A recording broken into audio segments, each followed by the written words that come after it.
주 예수 그리스도 이름으로 하나님 말씀 증거하겠습니다.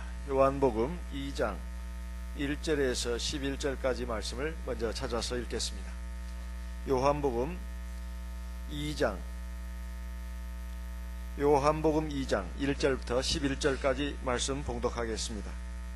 사흘 되던 날에 갈릴리 가나에 혼인이 있어 예수의 어머니도 거기 계시고 예수와 그 제자들도 혼인의 청함을 받았더니 3절 포도주가 모자란지라 예수의 어머니가 예수에게 이르되 저에게 포도주가 없다 하니 예수께서 가라사대 여자여 나와 무슨 상관이 있나이까 내 때가 아직 이르지 못하였나이다.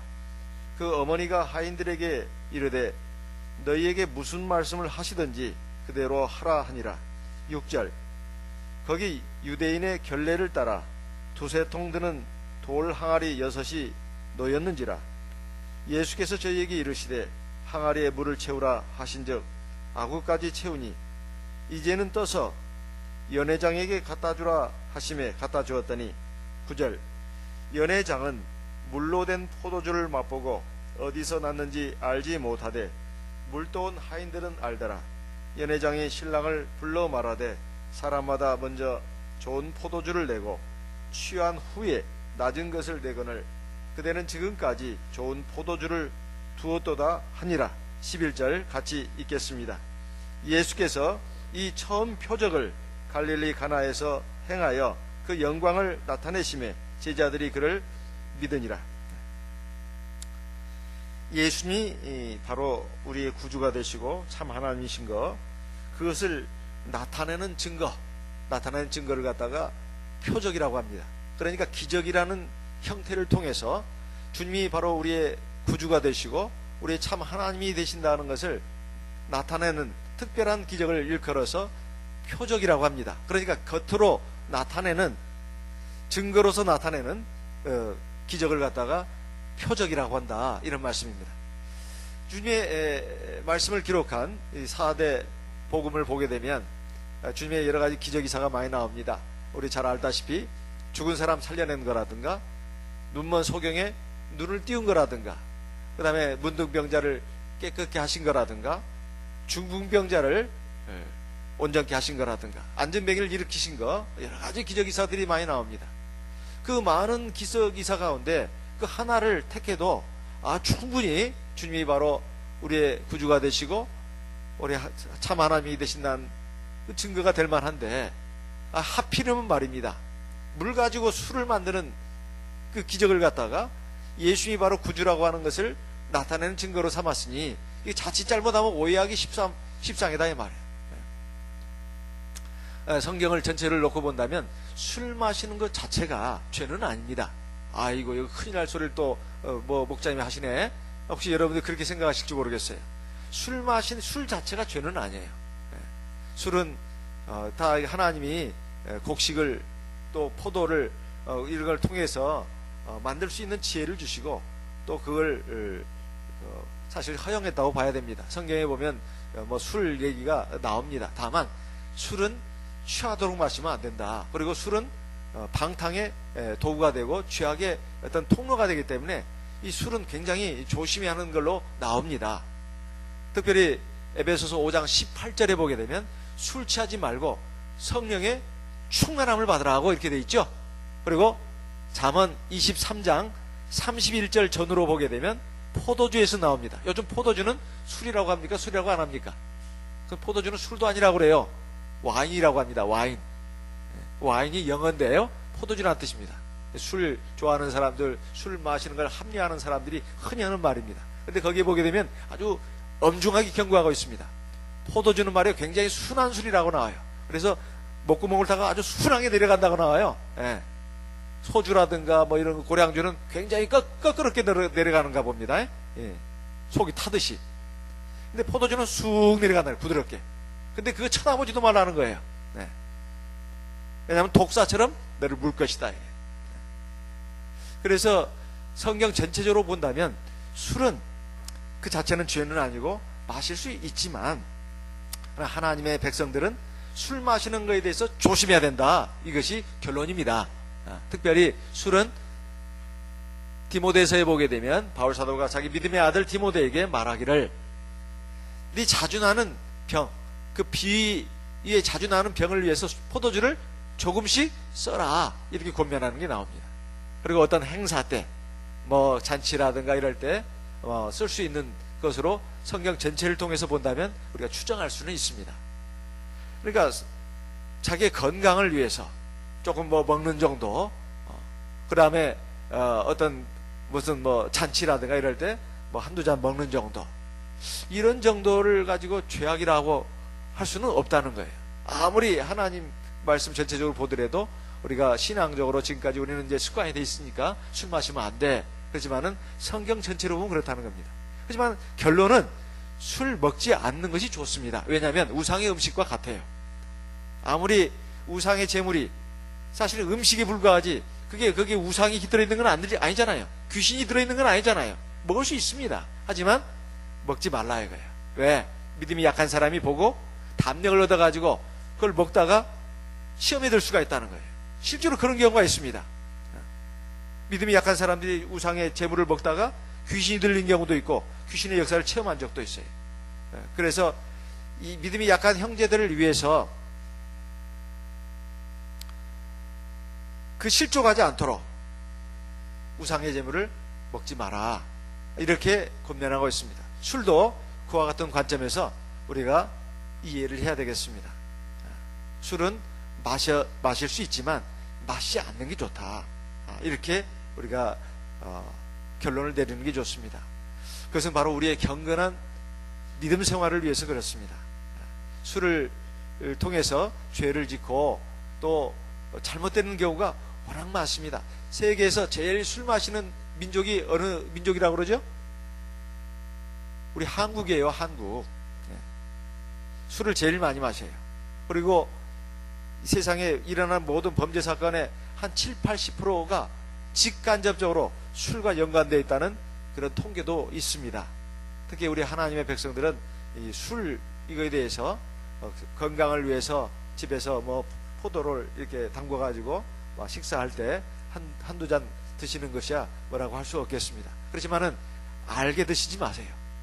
옆에 사람이 모르게 혼자서만 드시라 이 말이에요. 왜? 덕이 안 되니까. 남이 알도록 드시지는 마세요. 그러려면 차라리 안 먹는 게 좋습니다. 아무도 모르게 혼자서만 먹어야 된다. 그러면 안 먹는 게 좋아요. 그 건강 때문에 술을 먹는다고 치면은 차라리 안 먹는 게 좋습니다. 꼭 술만이 보약입니까? 술만이 보약은 아니죠. 다른 것도 있다 이 말이에요. 그러니까 우리의 믿음이 손상되지 않도록, 다른 사람에게 부덕이 되지 않도록, 그리고 마귀가 틈타지 않도록 술은 마시지 않는 것이 좋은 것으로 결론을 내리는 게 좋겠다, 이런 말씀이에요. 성경이 사실은 결론은 그겁니다. 술 취하지 않는 것, 술 마시지 않는 것을 사실은 권장하고 있다, 이런 말씀이에요. 그런데도 왜 오늘 말씀에 보면은 물 가지고 술을 만드는 이런 걸 해가지고 까딱 믿음이 약한 사람들, 생각이 모자란 사람들로 하여금 착각하게 만드냐 이 말이에요. 이것은 다 술을 만들었다는 것을 표적으로 삼는 게 아닙니다. 바로 이 포도주에 그 의미가 있는 거예요. 그것도 혼인잔치에서 포도주를 주님이 만들었다는 겁니다. 뭘 가지고? 물 가지고 포도주를 만든다. 포도도 없는데 이건 하나님의 기적이고 하나님의 능력입니다. 그런데 이것을 왜 혼인잔치에서 했느냐 하는 것입니다. 우리가 세상에서 가장 소중한 것은 바로 가정이라고 합니다. 근데 가정이 말이에요. 가정이 어떻게 해서 이루어지는 겁니까?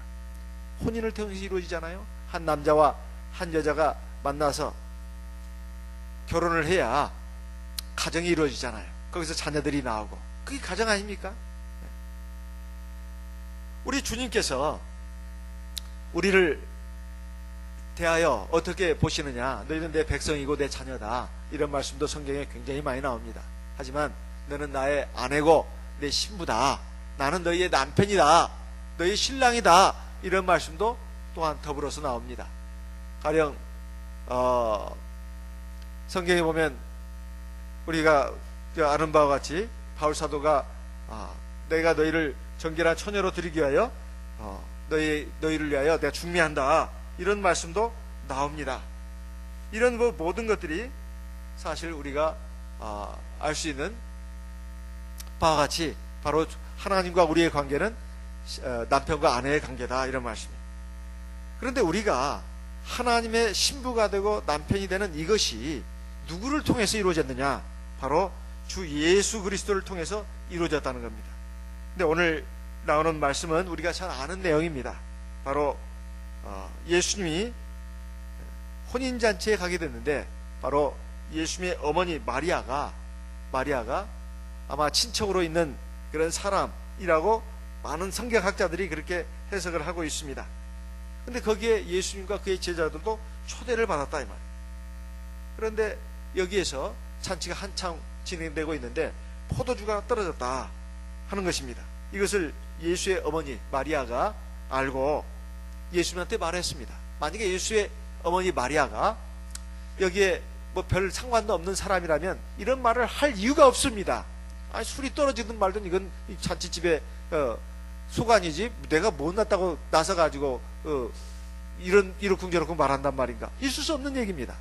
예수님의 어머니가 바로 그 신랑의 이모가 된다고 많은 학자들이 말하고 있는데 성경의 근거는 찾아볼 수 없어요. 어쨌든 간에 무슨 집안 간에 이렇게 뭔가 친척 관계로 맺어진 그 사람의 집에 혼사가 있었다는 거죠. 거기에 포도주가 모자랐을 때 예수님의 어머니도 사실은 같은 가족으로서 이것을 외면할 수가 없었다는 거죠. 사실 포도주가 이 잔치에 있어서는 굉장히 중요한 식품이었습니다. 식음료였어요. 이 잔치가 한창 진행되는데 포도주가 떨어지니까 이건 참 큰일이다 싶어가지고 예수의 어머니가 예수님한테 말했습니다. 포도주가 떨어졌다. 포도주가 없다. 이거 어쩌라고요? 예수님으로서는 그렇게 말할 수 있죠. 이거 어쩌라고? 나보고 어쩌라고 이 포도주를 말합니까?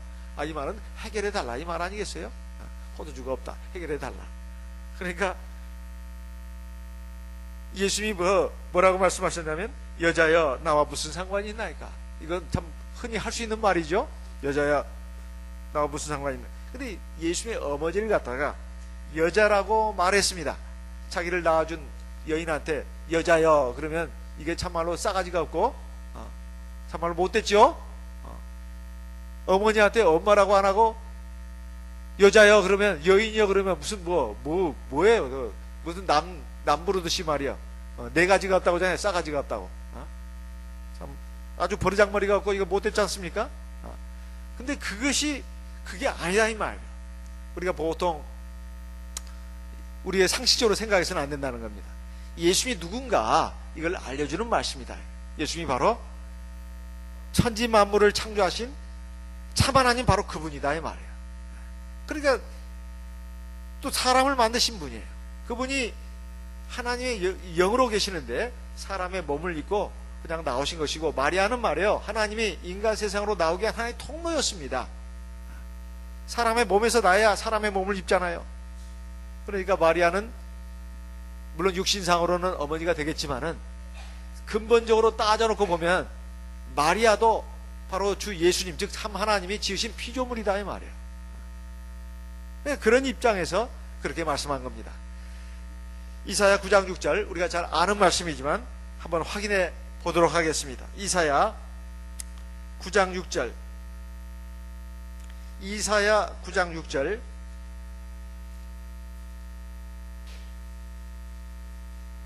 같이 읽어보겠습니다. 이사야 9장 6절 같이 읽어보겠습니다. 이는 한 아기가 우리에게 낳고 한 아들을 우리에게 주신 바 되었는데 그 어깨에는 정사를 메었고 그 이름은 기묘자라, 모사라, 전능하신 하나님이라, 영존하시는 아버지라, 평강의 왕이라 할 것입니다. 여기에 보면 일반 교회 그리고 천주교회와 같이 우리가 보는 것이 어떤 것이냐 하면은 전능하신 하나님이다. 일반 교회나 카톨릭 천주교에서도 예수님을 하나님이라고 합니다. 근데 또 하나님의 아들이라고 그러지. 근데 말이에요, 뒤에 영존하신 아버지 하나님은 아니라는 거예요. 이것은 일반 교회나 천주교나 똑같습니다. 근데 우리와 달라요. 우리는 예수님이 바로 하나님이면서 하나님의 아들로 오셨으면서 또 뭐예요? 하나님 아버지 바로 그분이다 이 말이에요. 근데 이것을 일반 교회도 천주교도 인정하지 않습니다. 하나님 아버지, 아버지 하나님, 아들 하나님, 성령 하나님 세 분이 있다는 거예요. 근데 몸통은 하나래요. 머리가 세 개고. 네. 이것이 일반 교회나 천주교의 신관입니다. 그걸 이름하여 삼위일체 신관이라고 그래요. 머리가 셋, 삼위, 일체, 몸은 하나예요. 몸통은 하나인데 머리가 세 개예요. 이거 괴물이죠.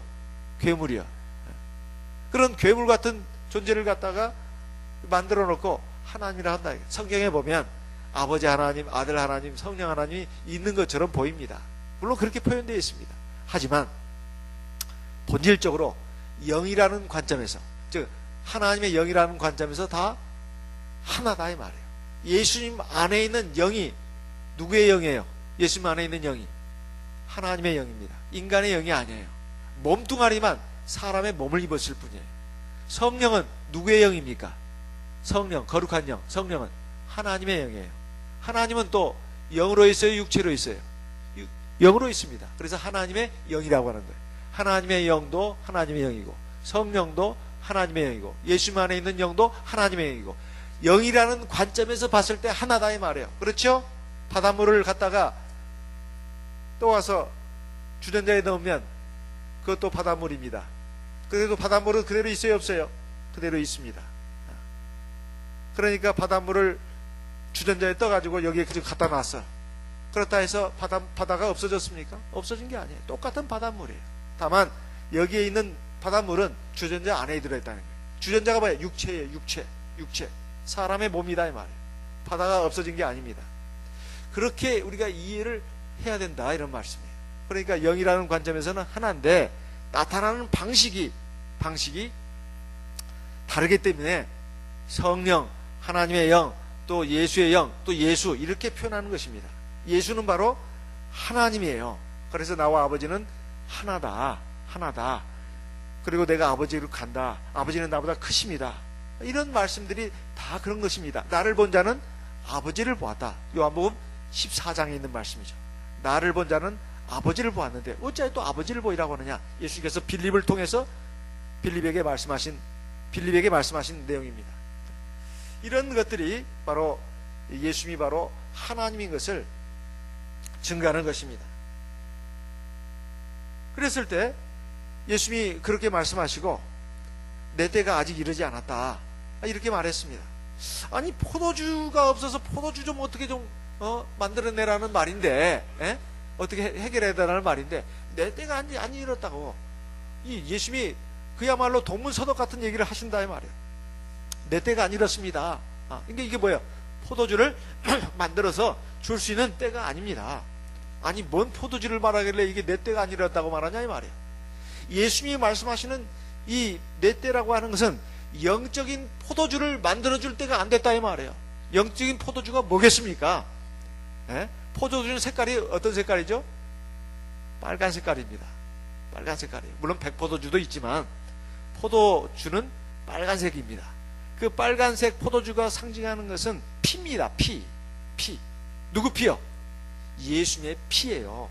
예수님이 피를 흘려가지고 그 피를 갖다 우리로 하여금 마시게 할 수 있는 그 영적인 포도주, 그 피를 아직 줄 때가 아니라고, 그때가 안 이르렀다는 것입니다. 요한복음 7장 8절 말씀을 보겠습니다. 요한복음 7장 8절 같이 읽어보겠습니다. 요한복음 7장 8절 같이 읽어보겠습니다. 요한복음 7장 8절 너희는 명절에 올라가라. 나는 내 때가 아직 차지 못하였으니 이 명절에 아직 올라가지 아니하노라. 즉 예루살렘에 아직 내가 올라갈 때가 안 됐다. 내 때가 아직 안 이르렀다. 그것은 십자가에 달려가지고 죽어서 피를 흘려서 이 세상 모든 사람들의 죄값을 갚고 생명을 얻게 하는 그 내 피를 갖다가 흘릴 때가 아직 안 됐다. 내 죽을 때가 안 됐다는 말, 쉽게 말해서. 요한복음 7장 30절 말씀 또 읽어보겠습니다. 요한복음 같은 장인 7장 30절 말씀도 읽어보겠습니다.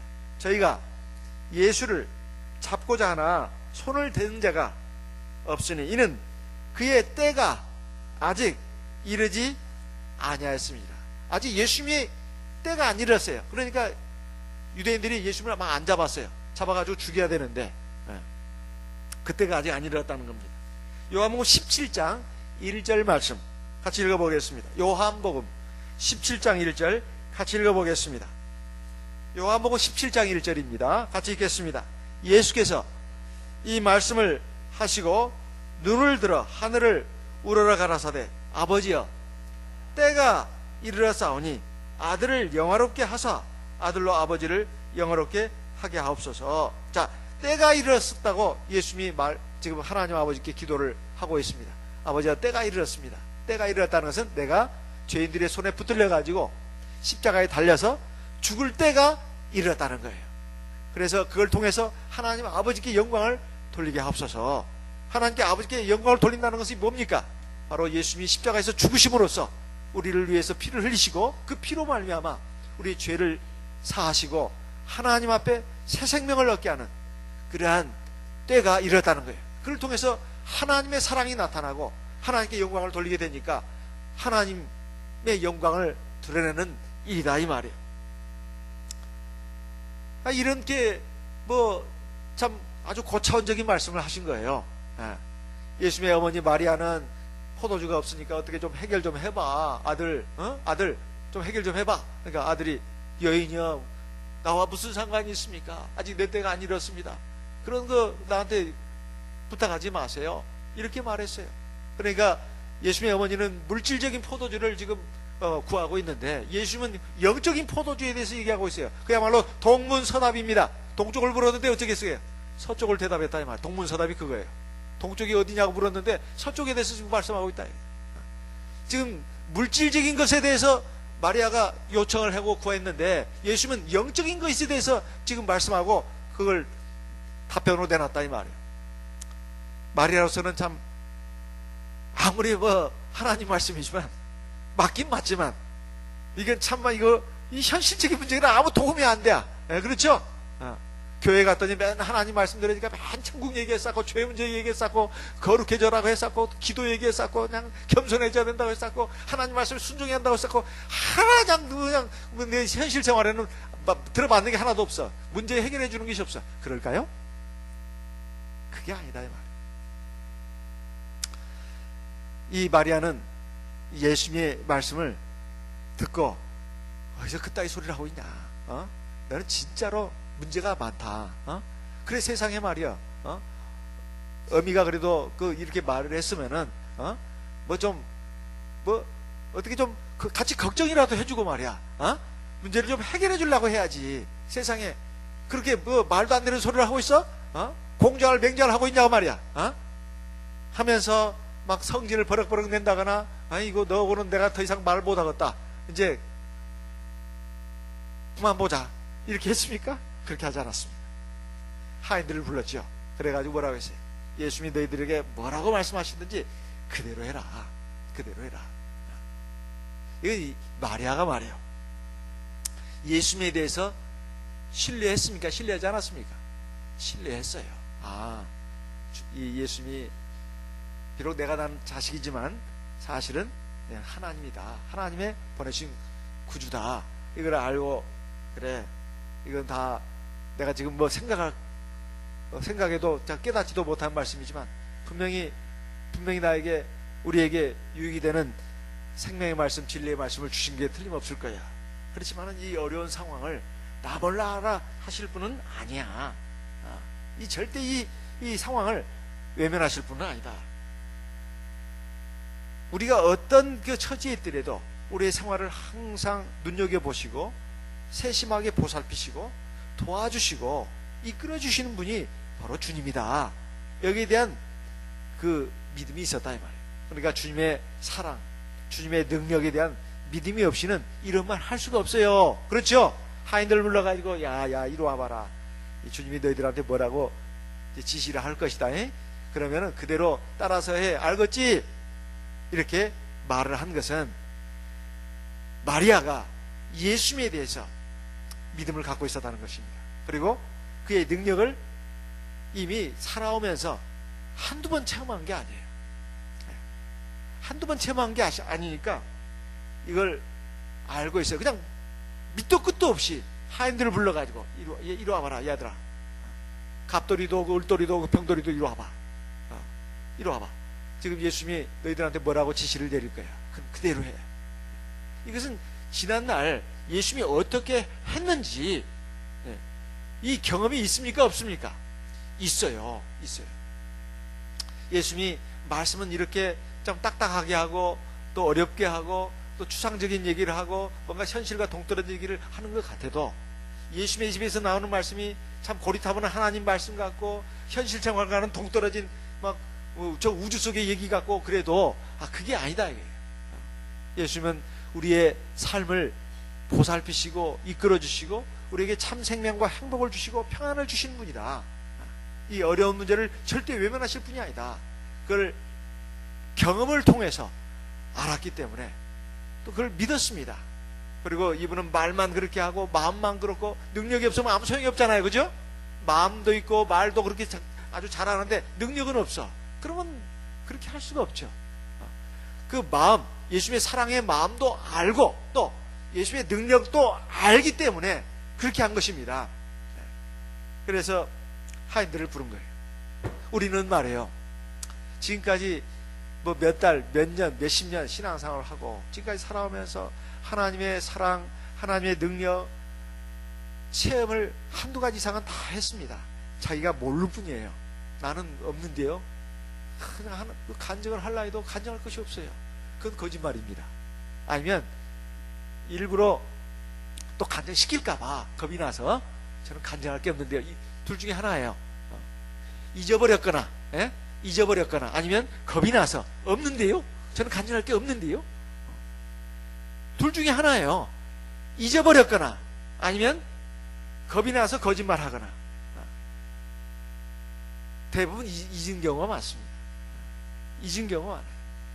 아니면 무심코 모르게 지나가는 거예요.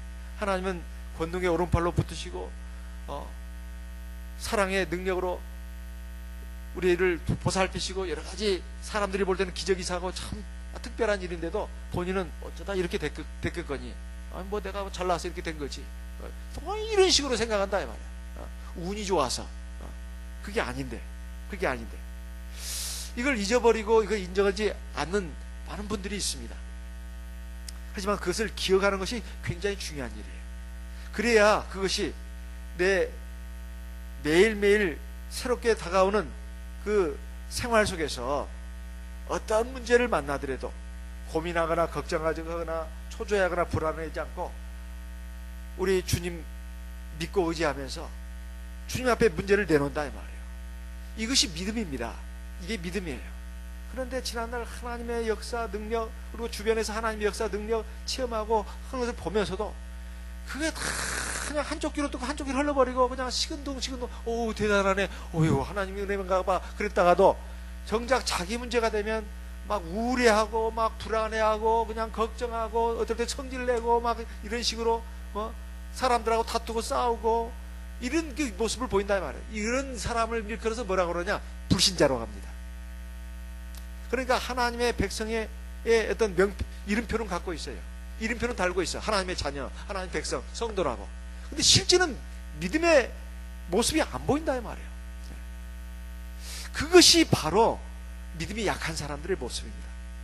마리아는 정말로 믿음이 있는 여인이었어요. 우리가 믿음이 있느냐 없느냐는 사실 지금까지 하나님의 은혜와 능력 가운데서 살아왔는 것에 대해서 기억을 해야 됩니다. 그리고 그걸 마음에 담아둬야 돼요. 그리고 그것을 결정적으로 중요한 거 매일매일 새로운 하루가 또 펼쳐집니다. 내 앞에. 그러면 새로운 문제들이 많이 또 새롭게 보이는 문제들이 나한테 부딪혀 온다 이 말이에요. 그럴 때 당황하지 말고 걱정하지 말고 근심하지 말고 하나님 앞에 맡기고 내놓고 하나님께서 해결해 주시도록 구하는 거 이것이 믿음이다 이 말이에요. 빌립보서 4장을 보겠습니다. 빌립보 4장 6절부터 읽어보겠습니다. 빌립보서 4장 6절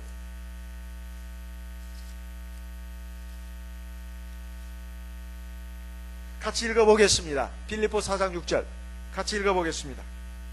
아무것도 염려하지 말고 오직 모든 일에 기도와 간구로 너희 구할 것을 감사함으로 하나님께 아뢰라. 그 앞에 4절 먼저 읽겠습니다. 또 한번 읽어보겠습니다. 주 안에서 항상 기뻐하라. 내가 다시 말하노니 기뻐하라. 이게 하나님의 명령입니다. 기뻐하라고 했어요. 근데 그냥 억울해하고 슬퍼하고 원통해하고 불안해하고 그러면 될까요, 안 될까요? 기뻐하라의 반대말은 그거예요. 슬퍼하는 거예요. 짜증내는 거예요. 원망하는 거예요. 그리고 불안해하는 겁니다. 이것이 기뻐하라의 반대말이에요. 기뻐하는 것도 믿음이 있어야 합니다. 하나님을 믿는 믿음이 있기 때문에 기뻐할 수 있는 거예요. 현실은 어려워 보이고 힘들어 보이고 앞날이 불투명해 보여도 하나님이 나를 지금까지 살려주시고 붙들어 주시고 이끌어 주셨다, 그걸 인정하는 믿음이 있다면, 그리고 앞으로도 지금도 앞으로도 그렇게 해주실 것이라는 믿음이 있다면 기뻐할 수 있어요, 없어요? 기뻐할 수 있는 거예요. 그냥 기뻐만 하라고 한 게 아닙니다. 6절에 뭐라고 했어요? 아무것도 염려하지 말고 어떻게 하라고요? 오직이라고 했어요. 오직이 뭐예요? 오직이 반드시 그 말이에요. 그 딱 하나, 오직 딱 하나, 모든 일이라고 했습니다. 큰 문제만이 아니에요. 그렇죠? 큰 문제, 아주 도저히 불가능한 문제, 사실은 그러면 기도도 안 해요. 보통 사람들은 또 그 핑계대고, 이건 하나님도 어떻게 못해. 이미 엎질러진 물인데 뭐. 오직 모든 일에, 또 작은 일은 또 시시하다고 안 해. 이건 이것까지 기도를 해야 되냐고. 이렇게 하찮은 이것까지 기도하면 하나님이 바빠서 못 견뎌. 성가셔서 못 견뎌. 하나님 꽤나 생각해 주네요. 그러니까 하찮은 일은 하찮다고 기도 안 하고, 큰 문제는 이것도 하나님도 못 한다고 하고, 그럼 뭘 가지고 기도한단 말이야? 내가 중요하다고 생각하는 문제, 내가 아주 아쉬운 문제, 그런 것만 내놓고 기도한다고 그래요. 그거 아닙니다. 오직 뭐라고요? 모든 일에 기도와 간구로 하나님 앞에 아뢰라고 되어 있어요. 그런데 기도와 간구로 하나님께 아뢰라고 말하고 있지 않습니다. 너희 걸 뭐라고요? 감사함으로. 같이 해봅시다. 감사함으로. 왜 하나님 앞에 감사함으로 기도할 때 감사함으로 하라고 했을까요? 하나님이 다 알아서 어떻게 해준다고요? 해주시는 것을 믿는 믿음으로 구하라는 거예요. 그러니까 먼저 감사부터 해야 되죠. 그래요, 안 그래요? 내가 이렇게 구하든 저렇게 구하든 하나님이 나를 위해서, 하나님 뜻대로 나를 위해서 다 이루어주신다 이 말이에요. 그러니까 아무것도 염려할 필요가 없고 오직 모든 일에 기도와 간구로 하되 감사함으로 해야 된다. 그러면 하나님이 들어주신다 이 말이에요. 근데 우리는 기도를 잘 안 합니다. 기도를 해도 그냥 의례적인 기도를 한다. 의례적인 기도 하다 보니까 짧을 수밖에 없어요. 인사만 하고 하면 끝나. 하나님 저 왔습니다. 왔냐? 이제 예배 드립니다. 예배 잘 드리게 해주세요. 그래요. 저 예배 잘 드렸네요. 고맙다. 안녕히 계세요. 안녕. 그러고 간다. 대체 오늘 하나님 날씨가 좋네요. 그래, 날씨 좋다. 내가 좋은 날씨 줬지. 고마워요. 그래, 알아줘서 고맙다. 할 말이 없어. 그렇게. 그런 식으로 하다 보니까 기도가 물론 저 시간만 늘리라는 것이 아닙니다.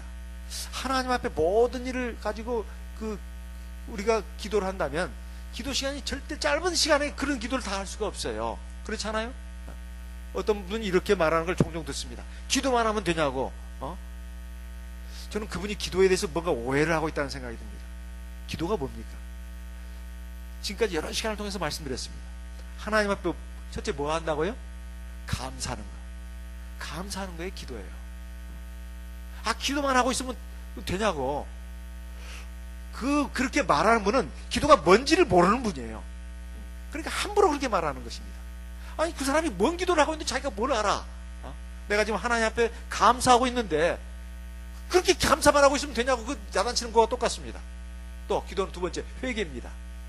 하나님, 내가 참 이렇게 하나님 말씀을 잘 듣지도 않고 내 성질대로 하고 내 생각대로 하고 이거에 대해서 지금 내가 회개하고 있는데 기도만 하면 되냐고. 이게 기도를 가다가 이 사람은 어떤 식으로 생각하냐면, 우상 숭배자들이 자기들이 신에게 뭘 구하는 거 있잖아요. 천지신명이시여 아들 주시옵소서, 이번에 시험에 딱 붙게 해주시옵소서, 돈 잘 벌게 해주소서, 그런 식으로만 생각한다 이 말이에요. 기도가 그런 것만이 기도가 아닙니다. 하나님께 감사하는 것도 하나님 앞에 뭐예요? 자기 죄 내놓고 회개하는 거. 그리고 또 하나님께 또 뭐예요? 진짜 구하는 것도 들어가요. 이 문제가 너무 어렵습니다. 해결해 주십시오. 그것만이 기도가 아니에요. 때로는 너무 답답해요. 너무 답답해. 너무 괴로워. 어떻게 해야 될지를 모르겠어.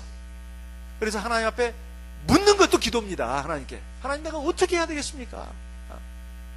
내 갈 길을 몰라 방황할 때, 너무 두렵고 막막할 때, 절망이 되고 낙심이 될 때, 하나님 앞에 어떻게 했으면 좋겠냐고 묻는 것도 기도다, 이 말. 그럼 하나님 답변해 주셔요. 그리고 상의할 때, 하나님, 내가 이렇게 뭘 하고 싶은데 이거 이렇게 해도 될까요? 상의하는 것도 기도예요. 그러니까 하나님과의 대화가 기도라, 이 말입니다. 거기는 감사도 있고 회개도 있고 또 눈물의 간구도 있고 애끓는 호소도 있습니다. 또 하나님 앞에 답답해서 심정을 토로하는 것도 있다, 이 말이에요. 그리고 뭘 어떻게 해야 할지를 모르기 때문에 묻는 것도 있다, 이 말이에요. 그리고 이렇게 했으면 좋겠는데 이게 확신이 안 산다, 이 말이에요. 하나님과 상의하는 것도 기도다, 이 말이에요. 그런데 기도만 하면 되냐고. 그 말은 기도에 대해서 잘 모르는 사람들이 하는 말입니다. 기도하는 그 자체는 아름다운 겁니다. 그가 믿음이 있든 없든. 물론 기도만 가지고 되는 건 아닙니다. 성경에 보면 하나님 말씀에 순종하는 것도 들어있어요. 하나님 말씀에 순종하는 것과 함께 기도가 중요한 것입니다. 그래서 여기 마리아가 이 어려운 문제를 놓고 가만히 있지 않았어요. 아니, 뭐 포도주 떨어진 거 우리 집 혼사도 아닌데 말이에요. 그렇지만은 예수님이 이 마리아도 이 하나님의 사랑과 하나님의 어떤 그 선한 마음을 갖고 있습니다. 그래서 근데 이게 자기가 해결할 수가 없어요. 이건 또 내일처럼 생각하는 겁니다. 그래서 예수님 앞에 포도주가 떨어졌다, 어떻게 좀 해결해 달라고 이렇게 구한 것입니다. 이건 마땅한 자세예요. 마땅한 자세입니다. 우리가 살아가면서 여러 가지 많은 문제들을 만납니다. 그랬을 때 이것은 하나님께 구할 거, 이건 아닌 거, 그렇게 생각할 게 아닙니다. 내 마음, 내 생각, 내 속사람의 인격, 내 말과 행동, 내 삶, 모든 것, 그리고 내가 하는 일들, 내가 만나고 그 부딪히는 모든 사람들, 일들에 대해서 하나님께 내놓고 기도해야 된다, 이 말이에요. 그러면 하나님이 그런 사람을 기뻐하십니다. 그런 사람을 기뻐하셔요. 나를 가까이 하는 사람을 내가 좋아합니다. 나를 멀리 하는 사람을 내가 좋아하는 사람이 있어요? 인간관계에서도 그러지 않습니다. 이건 하나님도 마찬가지예요. 나를 가까이 하지 않고 나를 멀리 하는 사람을 내가 좋아할 수는 없는 겁니다. 그건 상대방도 마찬가지예요. 나만 그런 게 아니라 상대방도 그래요. 하나님도 똑같습니다. 하나님을 가까이 한다는 것은 하나님과 늘 만나는 걸 말하는 거예요. 어떻게 만나겠습니까? 하나님 영으로 계시는데. 기도예요. 기도. 그리고 또 하나님 말씀을 이렇게 듣는 겁니다. 말씀이 바로 하나님이라고 했습니다. 우리가 안식일에 이렇게 하나님 전에 나오는 것은 하나님을 만나기 위해서 나옵니다. 뭘 통해서? 하나님 말씀과 기도를 통해서 하나님 만나는 겁니다. 다른 방법이 있습니까? 하나님 말씀을 듣는 것이 바로 하나님 만나는 거예요. 하나님께 기도하는 것이 하나님 만나는 것입니다. 이걸 통해서 우리가 하나님으로부터 생명을 받고 은혜를 받고 능력을 얻는 것입니다. 너에게 무슨 말씀을 하시는지 그대로 해라. 사실 이것은 마리아가 예수님에 대해서 믿었고 예수님의 사랑을 또 믿었기 때문에 가능한 일입니다. 그러나 하인들에게도 가르치는 거예요. 너희들아, 얘들아, 예수님이 너희들한테 무슨 말씀을 하실 것이다. 그러면 거기에 토달지 말고 이론 제기하지 말고 그대로 해. 무슨 말씀입니까? 너희들도 나처럼 예수님에 대해서 믿음 가져. 그리고 예수님 말씀에 순종해. 두 가지예요. 믿음과 순종이 있어야 돼, 이 말입니다. 자기만 가지고 되는 게 아니야. 하인들에게 지금 부탁하는 겁니다. 너희들도 예수님에 대해서 믿음 가져. 그리고 예수님이 뭐라고 하시든 그게 순종해. 우리가 하나님 앞에 은혜 받고 복 받고 하나님의 살아계심을 체험하려면 그릇을 준비해야 합니다. 그릇을 준비해야 돼요. 그 그릇이 어떤 그릇일까요? 금그릇일까요? 은그릇일까요? 사기로 만든 그릇일까요? 나무 그릇일까요? 플라스틱 그릇일까요? 믿음과 순종의 그릇입니다. 믿음과 순종의 그릇이 거기다 담아줄 수 있는 거예요. 믿음과 순종의 그릇이 없으면 하나님의 역사 체험할 수 없습니다. 이사야 55장 6절 부터 좀 보겠습니다. 이사야 55장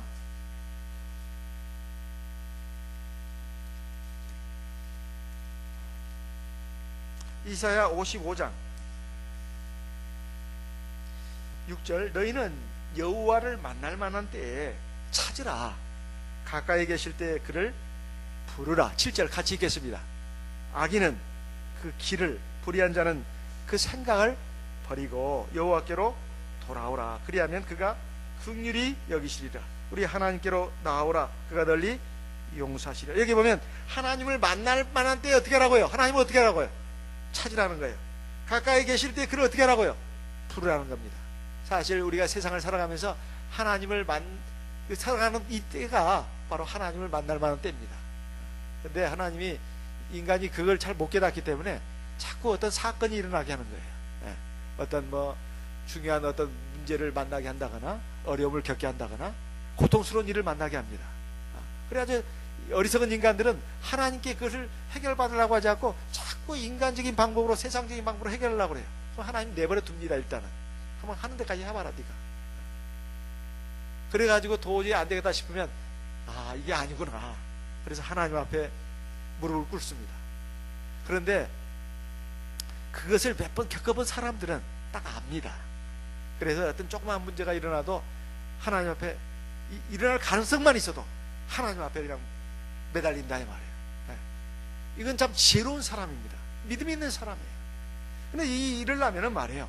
자기 길을 버려야 돼요. 길이라고 하는 것은 자기 행동을 말하는 것입니다. 지금 살아가는 방식을 말하는 거예요. the way.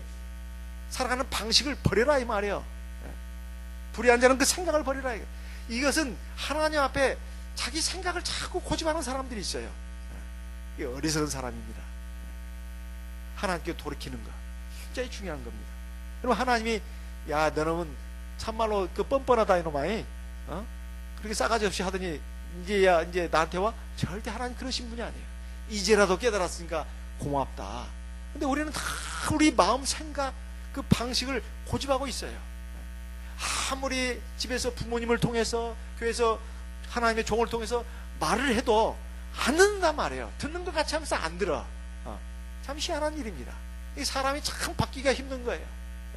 근데 그걸 버리라는 거예요.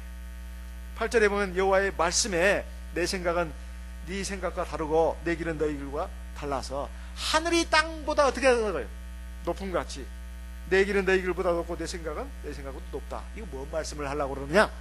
하나님의 말씀, 하나님의 뜻은 우리 인간의 생각을 훨씬 초월하는 것입니다. 그렇지만은 그것이 완전한 방법이라는 거예요.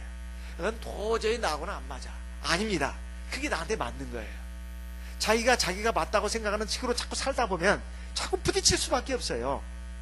막다른 골목에 딱 부딪히게 돼 있습니다. 이게 사람을 통해서든 사건을 통해서든 반드시 부딪히게 돼 있어요. 그리고 깨지게 돼 있어요. 그리고 함정에 빠지게 돼 있습니다.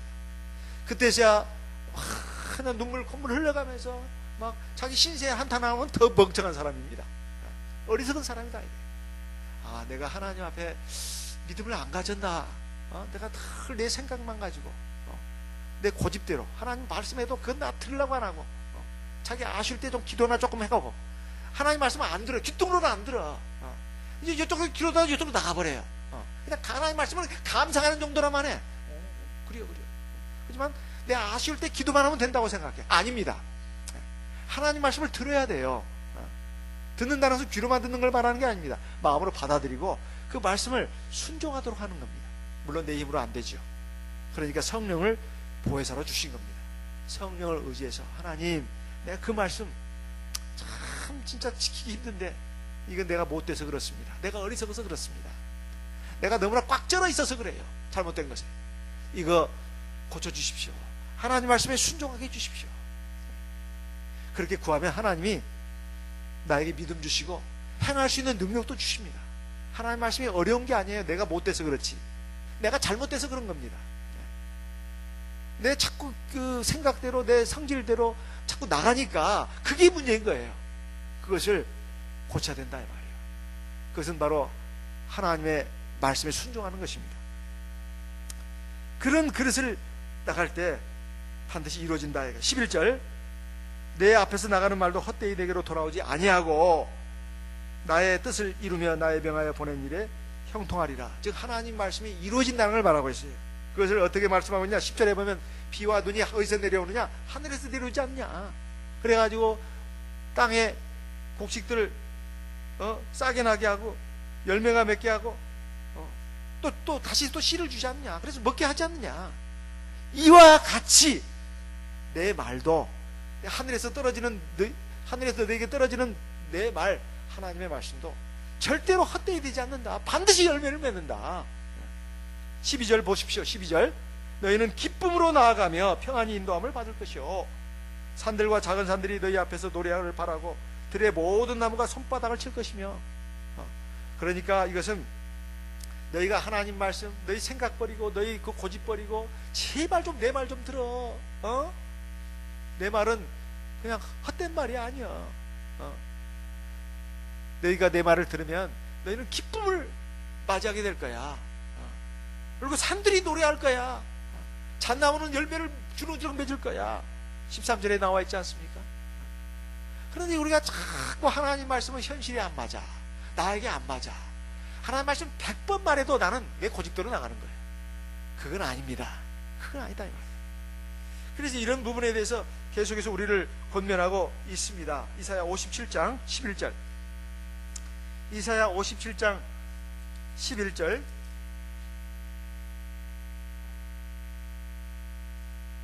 네가 누구를 두려워하며 누구로 하여 놀랍게 거짓을 말하며 나를 생각지 아니하며 이를 마음에 두지 아니하였느냐? 네가 나를 경외치 아니하면 내가 오랫동안 잠잠함을 인함이 아니냐? 하나님이 우리에게 침묵을 지키고 가만히 계실 때가 있어요. 그러니까 이 어리석은 사람, 못된 사람들은, 불신자들은 어떻게 생각하냐면, 에이, 하나님 안 계셔. 세상 그냥 돌아갔잖아. 그럭저럭 나도 그럭저럭 살고 있잖아.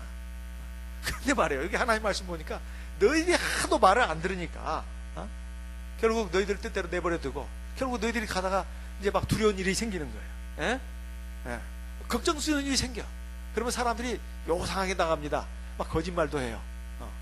사람을 속이고 어떻게든 사람 속에서 이리 여기에도 쓰고 저기에도 쓰고 하면서 이렇게 나간다는 거예요.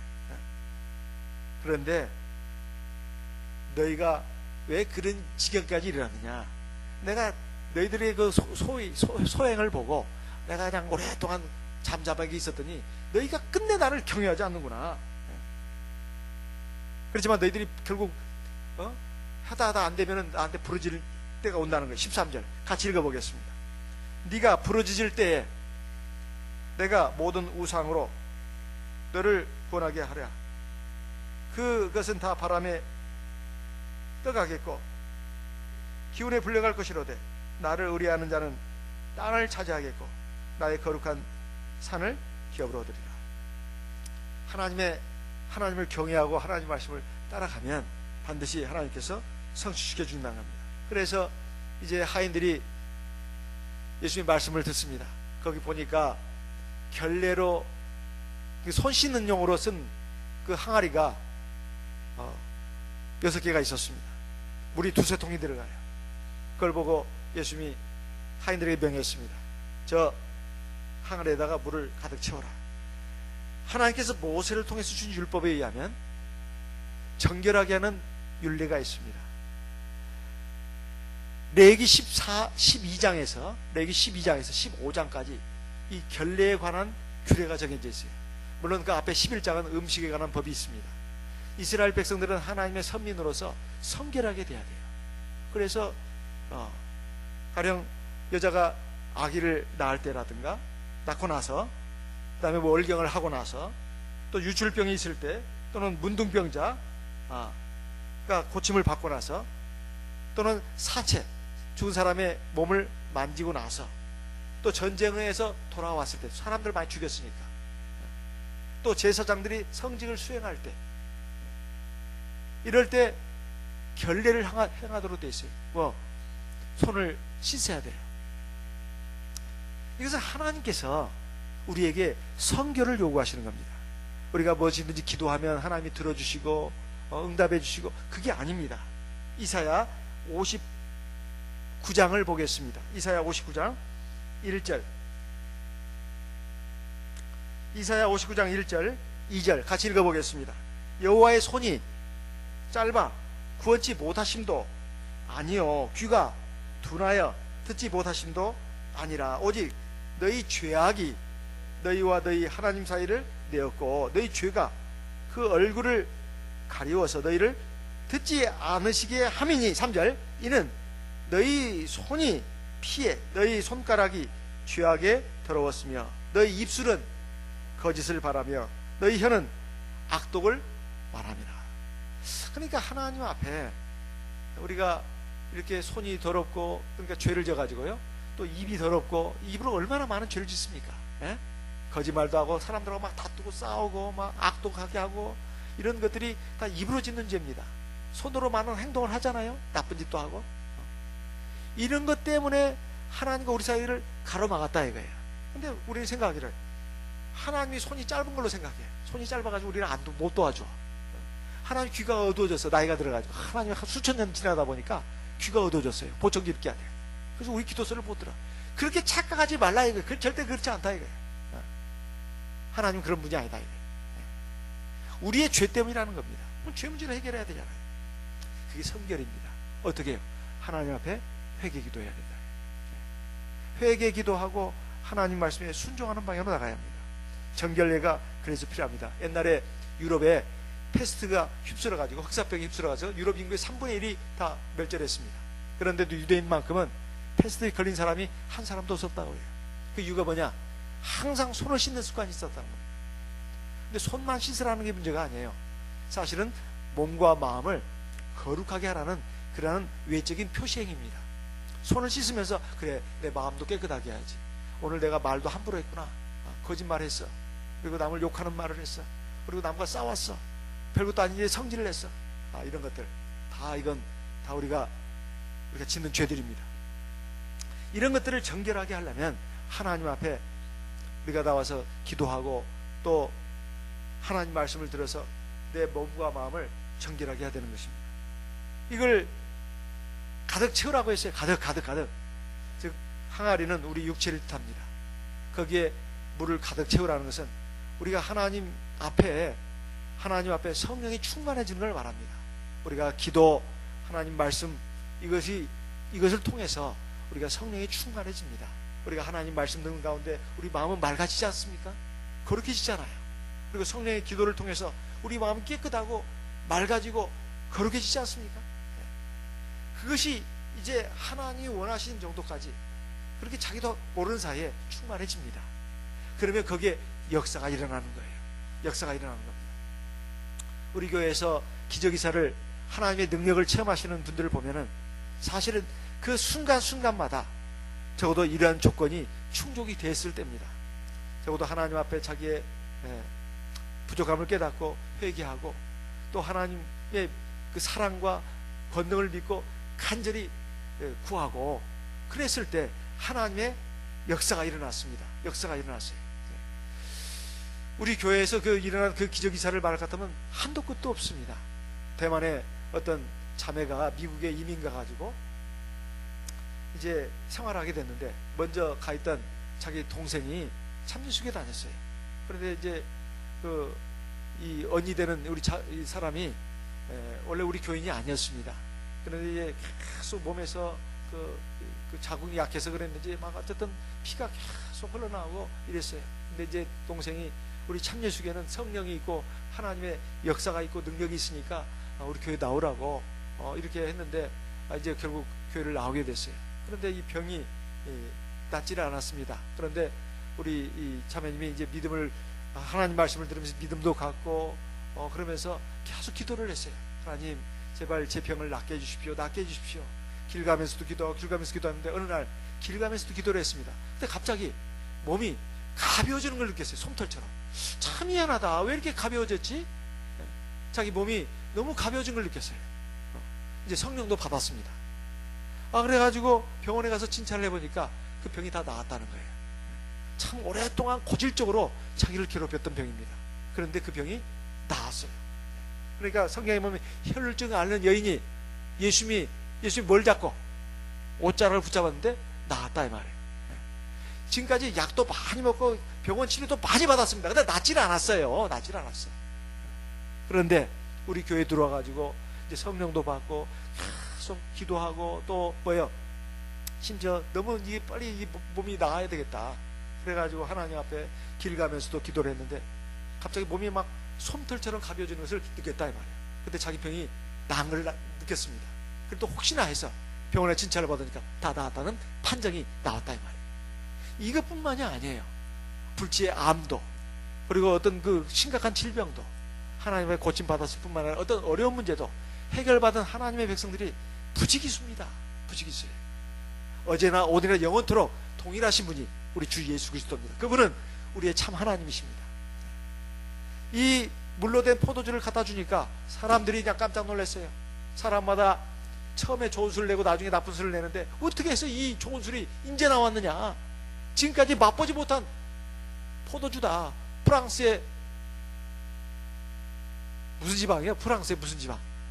거기에 포도주보다 더 낫네. 아주 정말 극상품 포도주다. 사람들이 깜짝 놀랐고 이걸 본 제자들이 이걸 통해서 주님을 믿었다고 하지 않습니까?